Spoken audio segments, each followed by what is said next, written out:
Assalamualaikum warahmatullahi wabarakatuh. Halo teman-teman, perkenalkan nama saya Wulandari dari kelas 1F, Prodi Penyuluhan Peternakan dan Kesejahteraan Hewan, mahasiswa Politeknik Pembangunan Pertanian 2.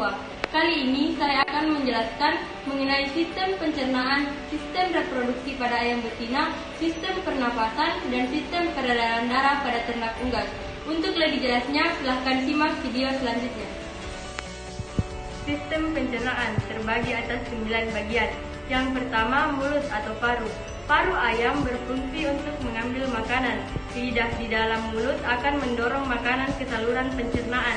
Yang kedua, esofagus atau kerongkongan, berupa pipa tempat pakan melalui saluran ini dari belakang mulut ke proventriculus. Yang ketiga, prob atau tembolok, berfungsi sebagai tempat penyimpanan sementara. Yang keempat, proventriculus atau suatu pelebaran dari esofagus sebelum berhubungan dengan ventriculus. Yang kelima, pankreas, berfungsi sebagai penginapan endokrin dan eksokrin. Yang keenam, hati, berfungsi sebagai sekresi empedu metabolisme protein dan karbohidrat. Yang ketujuh, usus halus, saluran panjang yang berawal dari lubang keluar otot dan tempat pertama, tempat berlangsungnya pencernaan dan absorpsi produk pencernaan, yang terbagi menjadi 3, yang pertama duodenum, jejunum, dan ileum. Yang kedelapan, usus besar, merupakan rektum, bentuknya melebar, terdapat pada bagian akhir usus, halus ke kloaka. Usus besar berfungsi membantu mencerna pakan yang memiliki kadar serat kasar yang tinggi. Yang kesembilan, kloaka, saluran umum tempat saluran pencernaan dan reproduksi bermuara, yang berfungsi sebagai lubang pengeluaran sisa pencernaan pada ternak unggas. Selanjutnya, sistem reproduksi ayam betina.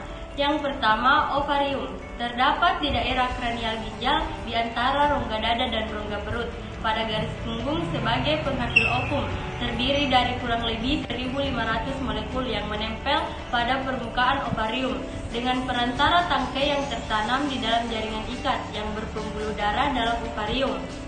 Yang kedua, oviduk, merupakan saluran yang menghubungkan ovarium dengan vagina dan berakhir di kloaka. Fungsi dari oviduk yaitu sebagai saluran bagi spermatozoa menuju ovum untuk fertilisasi. Yang ketiga, infundibulum, merupakan bagian paling kranial atau depan dan teratas dari oviduk dengan panjang 9 cm, berfungsi sebagai tempat ovulisasi, fertilisasi, dan pemasakan ovum. Yang keempat, magnum, merupakan saluran lanjutan dari oviduk terpanjang sekitar 33 cm. Magnum berfungsi untuk proses perkembangan telur, tempat disekresikan albumen telur, serta menghasilkan albumin sehingga memiliki dinding yang tebal dan berlipat. Yang kelima, isthmus, memiliki panjang 10 cm dengan diameter yang lebih kecil daripada magnum, bisa disebut dengan penyempitan. Isthmus berfungsi sebagai tempat terbentuknya membran sel atau selaput kerabang lunak. Yang keenam, uterus, merupakan bagian oviduk yang melebar dan berdinding kuat dengan panjang 10-12 cm.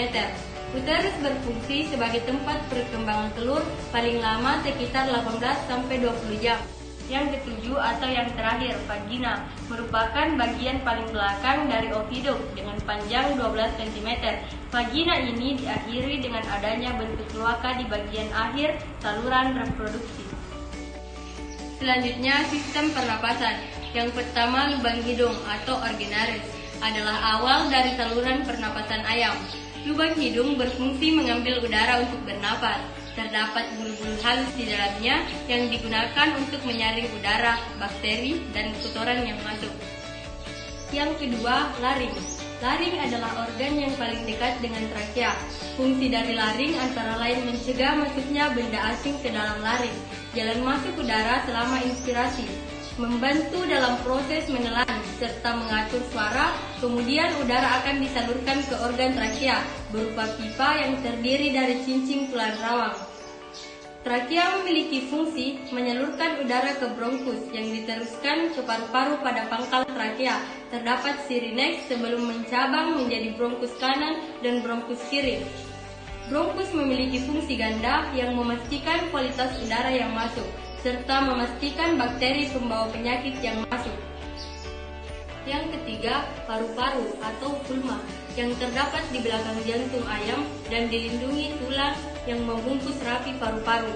Fungsi paru-paru ayam sama dengan paru-paru pada umumnya, yaitu tempat pertukaran oksigen dan karbon dioksida. Kantong udara berfungsi untuk mempertahankan volume udara yang konstan pada paru-paru dan menggerakkan udara selama respirasi dan ekspirasi. Selanjutnya mengenai sistem peredaran darah. Yang pertama, jantung. Jantung berfungsi untuk menyalurkan darah ke seluruh tubuh. Yang kedua, hati. Hati berfungsi untuk mengganti sel darah merah yang telah rusak atau mati. Yang ketiga, cairan empedu. Cairan empedu berfungsi memberikan warna pada feses. Yang terakhir, ginjal. Ginjal berfungsi sebagai proses penyaringan darah menuju pengeluaran urin. Itulah tadi penjelasan mengenai sistem pencernaan, sistem reproduksi pada ayam betina, sistem pernapasan, dan sistem peredaran darah. Semoga bisa bermanfaat bagi teman-teman sekalian. Kurang dan lebihnya mohon dimaafkan. Wassalamualaikum warahmatullahi wabarakatuh.